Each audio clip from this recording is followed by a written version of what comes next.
pire en fait de ce que moi j'avais comme impression de la Grèce en partant là-bas. Donc quand on voit ce qui se passe en Grèce à partir de la Belgique et à partir d'un point de vue militant, c'est forcément enthousiasmant parce qu'on voit que la situation est terrible et que les gens résistent et se mobilisent. Vous avez vu peut-être, ou pas justement, les images de mobilisation du 7 novembre où il y avait plus de 100 000 personnes autour du Parlement. Et donc c'était une énorme mobilisation et dans les médias occidentaux on n'en a presque pas parlé. En plus de ça, ce qui s'est passé dans le Parlement c'était encore pire parce que c'était évidemment l'adoption du 3e mémorandum qui s'est fait de façon ignoble aussi, autant sur le fond que sur la forme, hein, puisque vous savez qu'il y a eu des méthodes de vote qui étaient assez contestables. Et donc de ça on n'en parle pas spécialement dans les médias occidentaux généraux, quoi. Et donc il faut un peu chercher dans les sources militantes pour avoir des informations et se rendre compte de ça. Et donc quand on voit ça dans les sources militantes, on a, enfin en tout cas moi j'avais cette impression-là de me dire voilà, il y a quand même quelque chose qui se passe en Grèce avec une résistance qui est là, malgré ce qu'ils se prennent dans la tronche depuis plus de 2 ans, ils sont toujours là. Donc ils ne sont pas par terre encore, le peuple n'est pas résigné, quoi. Ils sont toujours en train de se battre malgré le fait que la troïka de l'extérieur, donc l'Europe, la FMI, la fameuse troïka de laquelle on parle tout le temps, mais aussi la troïka de l'intérieur qui est représentée par le gouvernement grec, malgré le fait que ces troïkas au pluriel continuent à appliquer des politiques d'austérité qui sont vraiment là pour les tuer littéralement, quoi. Et donc le peuple n'est pas résigné, il est toujours debout, il y a effectivement plein de choses qui se passent au niveau militant. Donc du côté du mouvement social, on a vu beaucoup d'initiatives sur les quelques jours qu'on est resté sur place. Donc par exemple, on peut avoir aussi une vue de la Belgique du mouvement social en Grèce à partir de ce qu'on peut connaître des indignés, par exemple. Les premières images qui me venaient, c'était ça. Et donc avec nos discussions sur place, on se rend compte aussi que les indignés de Grèce, c'est pas du tout la même chose que les indignés d'Espagne. Donc déjà, il y a eu un mouvement spécifique aussi en Grèce avec aussi beaucoup de présence des nationalistes et de l'extrême droite aussi dans le mouvement des indignés. Mais il y avait quand même des côtés positifs avec le fait que les gens se sont regroupés autour du Parlement, ont pu commencer à prendre des initiatives très concrètes de petits mouvements qui ont pu continuer après à se développer, notamment à travers de la distribution de nourriture, des choses comme ça très concrètes en fait pour pouvoir survivre au quotidien. Et en même temps, ça cause aussi des déceptions parce qu'il y avait des gens qui attendaient d'avoir une réponse immédiate à leurs problèmes en participant à ce mouvement-là. Et évidemment, ce n'est pas le cas puisqu'on connaît aussi les difficultés qu'il y a à organiser la résistance et obtenir des victoires. Ça n'arrive pas aussi vite que ce qu'on voudrait. Du côté du mouvement syndical, aussi avec la vision qu'on peut avoir en Belgique du mouvement syndical, on peut s'imaginer que voilà, quand on voit les manifs du Palais, donc le syndicat du Coucoué, on peut s'imaginer que c'est des manifs importantes et bien virulentes, etc. Et en fait, le mouvement syndical en Grèce, évidemment, n'a rien à voir avec le mouvement syndical belge. Déjà, ils sont beaucoup plus faibles au niveau de la société en général, même si les organisations syndicales ont d'autres façons de faire et ont aussi des interventions qui sont plus radicales, évidemment, c'est pas difficile que les interventions des syndicats en Belgique. Mais donc, on voit aussi quand même que du côté du mouvement syndical en Grèce, déjà, il y a des initiatives qui se passent aussi beaucoup dans les secteurs. Quand on était là, par exemple, il y avait la grève des métros. Les bus, ils roulaient, mais il y avait grève des métros. Il y avait aussi la grève des travailleurs des municipalités. Et ça, c'est assez intéressant parce que dedans, il y a aussi une volonté, notamment qui est amenée par nos camarades qui militent là-dedans, d'essayer de faire des assemblées des travailleurs des municipalités pour créer des petits foyers de résistance et pour essayer de faire un peu tâche d'huile pour étendre tout ça à d'autres secteurs. Et en fait, on se rend compte que tout le monde, dans tous les secteurs, sont en train de se mobiliser, même à travers le syndicat. Donc, par exemple, on a rencontré les syndicats des journalistes qui nous expliquaient que c'est un métier qui était assez privilégié, ils avaient certaines conventions particulières et tout. Et bon, là, maintenant, ils sont eux aussi touchés par la crise et ils doivent eux aussi se mobiliser syndicalement. Et donc, en fait, ils doivent apprendre à se battre syndicalement. Et donc, ils nous expliquaient notamment, Moïse, de la lutte qu'il y a eu pour voilà. Donc, c'était un journal qui a été fermé et qui fonctionnait un petit peu en autogestion, mais cette lutte a échoué, notamment parce qu'ils n'avaient pas assez d'expérience syndicale. Et donc, c'est des choses qui doivent aussi s'apprendre sur le terrain. Donc, une action syndicale qui doit s'apprendre sur le terrain et aussi, évidemment, la nécessité de pouvoir faire converger des luttes syndicales de différents secteurs. Alors il y a aussi au niveau des luttes qui sont invisibilisées généralement, donc partout, même en Belgique, ce qu'on appelle souvent c'est ceux qui sont considérés comme des luttes non prioritaires de seconde zone, je pense aux luttes écologistes ou aux luttes féministes par exemple, elles existent aussi en Grèce. Mais elles sont encore plus invisibilisées vu aussi les attaques frontales qu'il y a au niveau de l'austérité. Et je voulais quand même parler de ça parce qu'on a rencontré des militantes féministes par exemple qui expliquent que voilà, une des stratégies du gouvernement, c'est de casser les services publics pour tout remettre dans la maison. Et dans la maison, qui est-ce qui va s'en occuper? C'est les femmes aussi. Donc c'est clair que les femmes sont clairement attaquées par ça, mais les mouvements féministes en Grèce sont encore très faibles. Et là, il y a quand même une volonté de pouvoir organiser ça, même si ça reste très faible. Voilà, les féministes, elles essayent de travailler au-delà des différences de tendances politiques. Alors que là où ça bloque au niveau de leurs collègues masculins dans leurs organisations politiques, elles arrivent à faire des ponts au-delà des tendances politiques, donc il y a des choses intéressantes qui se passent là-dedans.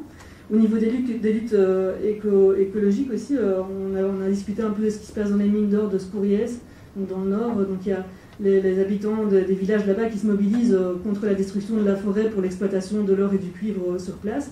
Et donc c'est aussi une lutte qui est très dure parce qu'évidemment, en balance à ça, on leur dit vous êtes en train de vous battre contre la création d'emplois. Si on crée des mines d'or et de cuivre, on va créer des emplois. Vous n'avez pas envie qu'on fasse de l'emploi, vous n'avez pas envie qu'on fasse venir de la richesse dans la Grèce.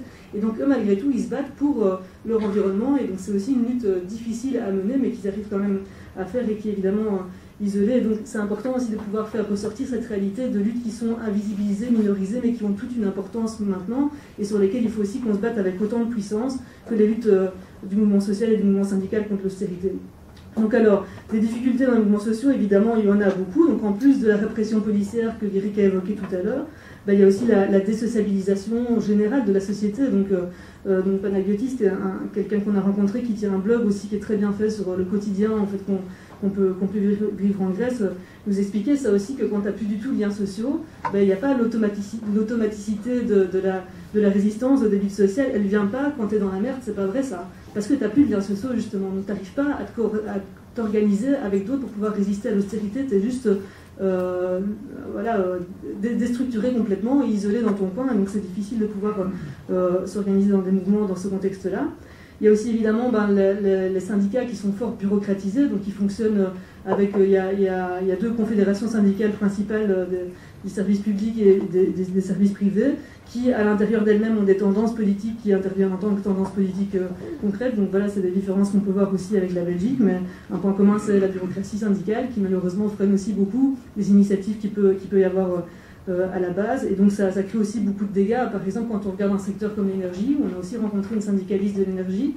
Là, c'est un secteur avec plein de potentiel, un secteur public, qui pourrait aussi être super utile dans une lutte générale pour bloquer les plans d'austérité. Ce secteur, maintenant, est privatisé, et donc on perd quelque part un outil de lutte qu'on pourrait utiliser pour l'ensemble du mouvement social, parce que depuis des années, les syndicats du service public de l'énergie ont laissé la privatisation s'installer, faute de stratégie combative de pouvoir mener un vrai syndicalisme de combat. Bon, entre autres, il n'y a pas que ça comme élément, mais ça pèse aussi dans la balance.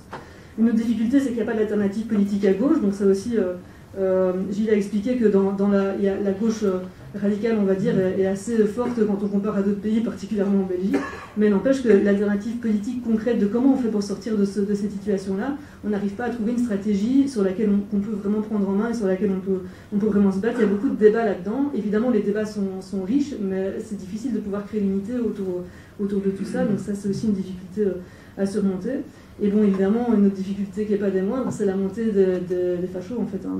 Donc, dans un contexte pareil, avec les attaques qui se prennent, avec les difficultés à construire des résistances, c'est une porte toute grande ouverte pour les mouvements fachos et néo-nazis. Alors, heureusement, maintenant, il y a une prise de conscience qui est en train de se faire progressivement dans les organisations politiques, y compris de gauche radicale, parce que c'était pas évident depuis le début. Ça, on nous a raconté aussi que d'abord, c'est les mouvements anarchistes qui sont les premiers lancés là-dedans, puis quelques petits groupes de gauche radicale dans les coalitions comme Syriza et Intercia aussi insistaient sur l'importance de se bouger vraiment là-dessus, mais le déclic s'est seulement vraiment fait qu'après le mois de juin, après les élections, on a vu qu'en fait ils ne baissent pas dans les élections, donc il faut qu'on se batte contre eux.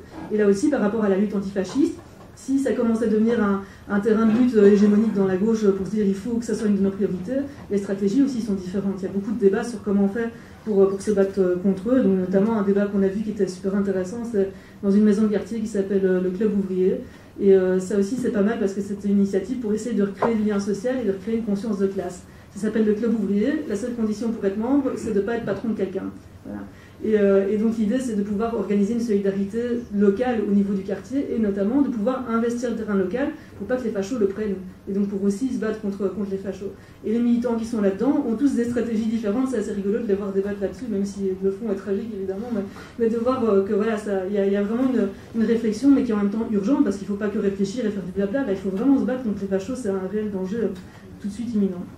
Alors donc, au-delà de tout ça, donc de la multiplicité de ces luttes, des difficultés qu'il y a aussi à les organiser, il y a un peu un sentiment général que nous on a ressenti dans notre voyage et qui était assez bien symbolisé par ce que nous a dit l'employé de l'auberge où on logeait, donc la veille du jour où on partait, on est parti le dimanche soir et la grève de 48 heures c'était le mardi, donc nous on était tout dégoûtés. Et le dimanche soir on était là en train de se dire peut-être qu'on pourrait rater notre avion pour assister à la grève de 48 heures parce qu'en Belgique il n'y en a jamais, là.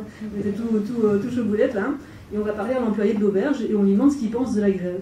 Et puis il nous regarde comme ça et dit c'est la seule façon, ils sont en train de nous tuer. Et il a dit ça, mais d'une façon tellement... ouais, ça venait de là, quoi, vraiment. Et ça nous a foutu un de ces frissons. Parce que là, c'est pas pour rire, quoi. Nous, on voit ça un petit peu comme quelque chose, ouais, cool, 48 heures de grève, mais c'est pas pour rire. Ça fait 2 ans qu'ils sont là-dessus en train de se battre et tout. Et donc, dans la phrase qu'il a dit, dans ces 2 phrases qu'il a dit, on voyait vraiment un mélange à la fois de sentiments... Un sentiment d'usure, un sentiment d'un peu de désappointement comme ça, mais en même temps une rage énorme, une envie de pas se faire mettre debout, les 2 genoux par terre, t'as un genou par terre, mais l'autre il va rester debout, quoi. Et donc il y a quand même une envie de continuer à se battre qui était là, qui représentait bien.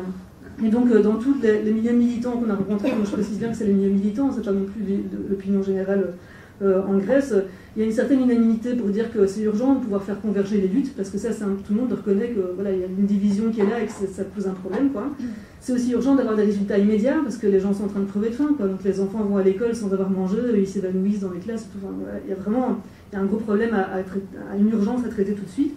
Et en même temps, il y a tout un débat au niveau de comment on le fait, quoi. Donc il y en a qui sont plutôt partisans d'une auto-organisation spontanée, style aux indignés, d'autres qui sont plutôt partisans de faire un travail parlementaire pour avoir la majorité dans le Parlement et gagner des combats par là, et d'autres qui sont plutôt pour de faire des comités de quartier qui soient autogérés, démocratiquement élus, et qui puissent aussi amener vers une grève générale et illimitée, pas seulement quelques jours de 24 heures comme ça qu'ils ont fait depuis le début. En fait, à chaque fois c'est 24 heures ou au mieux 48 heures de grève, mais c'est aussi des jours plic-ploc, même si c'est bien mieux que ce qu'il y a en Belgique.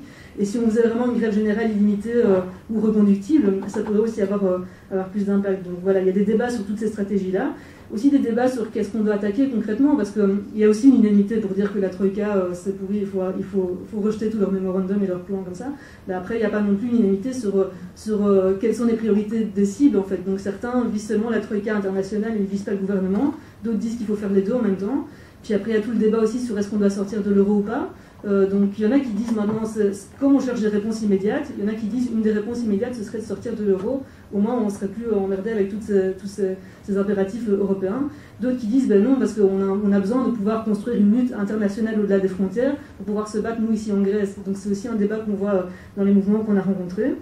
Donc pour nous c'était important de rencontrer ces militants-là, c'était important pour les entendre, pour pouvoir retransmettre ici en Belgique ce qu'ils nous ont dit. Mais c'était aussi important pour que nous, on puisse leur dire qu'ils ne sont pas tout seuls, justement. Et que ce qu'il faut faire, effectivement, ce que nous, on pense qu'il faut faire pour pouvoir s'affronter à cette machine de guerre, pour pouvoir s'affronter à cette guerre de classe qui est en train de se jouer maintenant en Grèce et qui va nous arriver chez nous maintenant, ben c'est d'arriver à faire converger les luttes au-delà des frontières, c'est d'arriver à se battre ici en Belgique comme eux se battent en Grèce contre les mêmes ennemis. C'est ce que beaucoup nous ont demandé de faire, d'ailleurs. Et nous, on avait envie de porter ça comme message en disant, nous, c'est ce qu'on veut faire aussi en Belgique et on veut le faire ensemble avec vous. Et donc il y a eu une petite prémisse qui a eu lieu avec l'action européenne du 14 novembre. Et donc c'est déjà un pas en avant. C'est vrai que voilà, c'est quand même intéressant de voir que dans plusieurs pays, dans 22 pays européens, il y a eu des actions syndicales le même jour, ça passait dans les médias, etc. Donc ça donne aussi un sentiment qu'on est en fait tous dans la même galère et qu'on doit se battre ensemble. Mais c'est clair que le 14 novembre, c'était juste l'apéro, quoi. Et donc là maintenant, bah, voilà, le plat principal, il est dans le four. Et maintenant, ce qu'il faut, c'est qu'on se le serve au bon moment, qu'on ne le laisse pas brûler et qu'on ne le laisse pas se refroidir non plus.